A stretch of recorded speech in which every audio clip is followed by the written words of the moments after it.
ఉద్యమకారులందరూ కూడా అక్కలు చెల్లెళ్ళు అందరి పేరు పేరు నమస్కారం తెలియజేసుకుంటూ తెలంగాణ ఉద్యమకారుల ద్వారా తెలంగాణ రాష్ట్రం అవడం వచ్చిన రాష్ట్రం 2014లో మీరందరూ వస్తారని చాలా విషయాలు చెప్పారు. తెలంగాణ రాష్ట్రం ఏర్పడిన తర్వాత మొట్టమొదటిసారి ఎమ్మెల్యేగా ఈ ప్రాంతానికి గెలుపుకోవడం అనేది అదృష్టంగా భావిస్తాం. ఎందుకంటే మీ అందరి సహకారంలో తద్వారా అప్పుడున్నటువంటి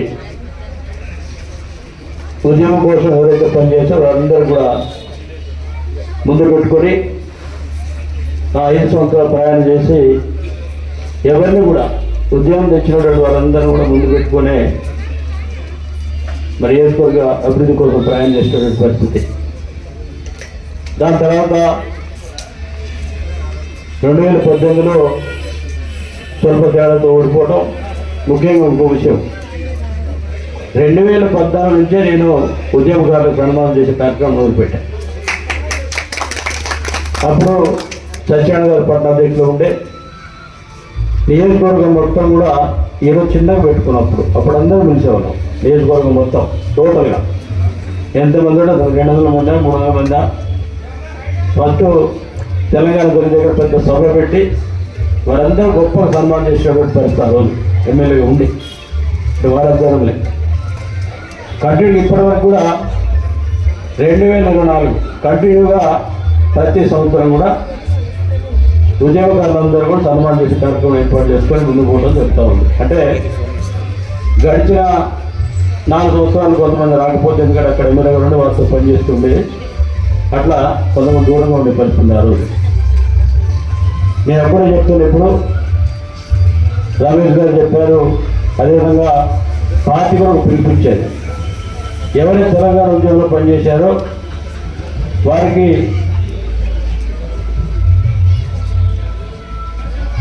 250 గజాలు ఇచ్చే కార్యక్రమాన్ని ఇస్తామని చెప్పారు. బెనిఫిట్స్ పెట్టడం. తర్వాత ఇప్పుడు రమేష్ గారు ఒక మాట చెప్పారు, తెలంగాణ ఉద్యమంలో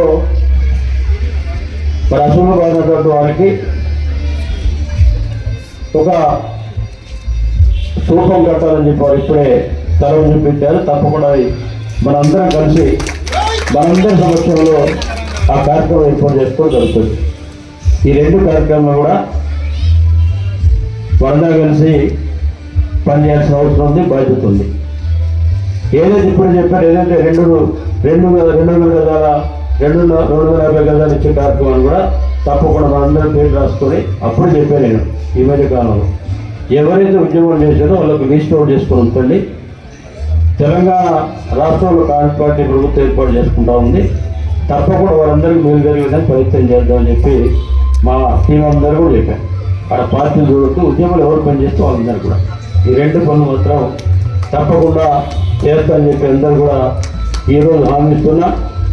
ఉద్యమకారులు ఎవరు కూడా వెనక్కిపోయే అవసరం లేదు. ఏ అవసరం ఉన్నదే సీదా మరి పార్టీ ఆఫీస్ కావచ్చు, కూర్చోవచ్చు, మాట్లాడవచ్చు. సమస్యల కోసం మరి విఫలంగా చెప్పుకునే బాధ్యత మీకుంది, వినాల్సిన బాధ్యత ఉంది, పరిష్కరించే బాధ్యత కూడా నాకే ఉంది. కాబట్టి ఎవరు ఆలోచన చేయదు. తప్పకుండా అందరూ కూడా ఒకటే విజ్ఞప్తిలో చెప్పారు చాలామంది కూడా. ఇక్కడ ఎవరికి లేదు అనే పరిస్థితి లేదు. ఎవరు వచ్చినా కూడా కూర్చోబెట్టి మాట్లాడే అవసరం ఇక్కడ అందరూ ఉంటుంది, పరిస్థితి ఉంటుంది. తప్పకుండా అందరూ కూడా మరి గొప్ప కార్యక్రమాలు ఈరోజు చేసేది కాదు, ఎంత చేసే కార్యక్రమం తప్పకుండా చేస్తామని చెప్పి విజ్ఞప్తి చేస్తూ మీ అందరూ మరొకసారి ఉద్యోగకారులందరూ కూడా పేరు పేరు నమస్కారం, ధన్యవాదాలు.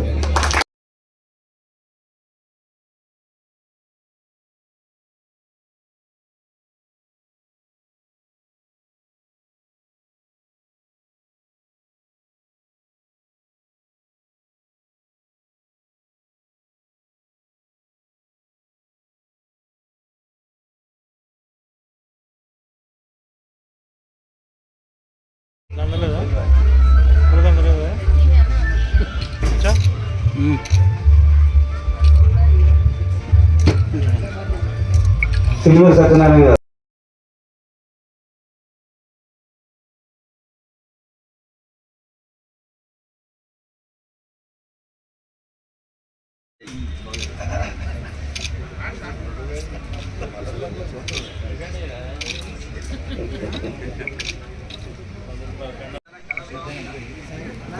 అంకెపాక నవీన్ గారు.